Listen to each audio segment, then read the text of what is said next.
नमस्कार सबैमा। यति बेला म मुक्तिनाथमा छु। अहिले साँझको 6:30 भइसक्यो, हुन लागेको छ र यो झुल्के घाम लागिरहेछ, हेर्न सक्नुहुन्छ।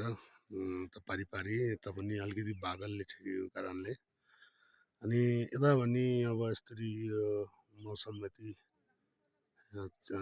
भइरहेको छ, यस्तो भइरहेको छ। हेर्नुहोस्, कालो र निलो बादलले ढाकेको छ। मुक्तिनाथ मन्दिर यहाँ पर्यो ल। यो नेपालको झन्डा भएको मुक्तिनाथको मन्दिर हो र यो माथिपट्टि पहाडमा बादल लागेको छ हैन। यस्तो सेक्सी मौसम पनि दामी भएको छ हैन, हेर्न सक्नुहुन्छ ल गाइज। यता पनि घाम लागेको छ, हेर्नुहोस् है। मुक्तिनाथ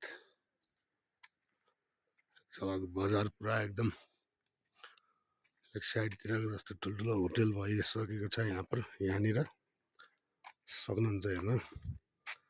यहाँ सक्नुहुन्छ, यहाँ चम्रीको पुच्छरको पुरा एकदम कोरेर धोएर बेच्नको लागि राखिएको छ।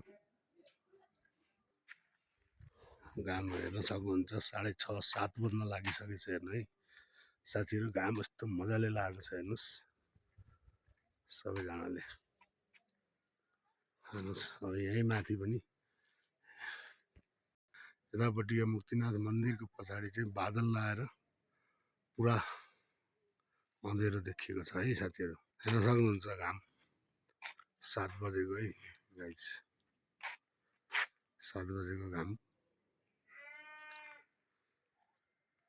करिब 7 बज्न लागेको छ है।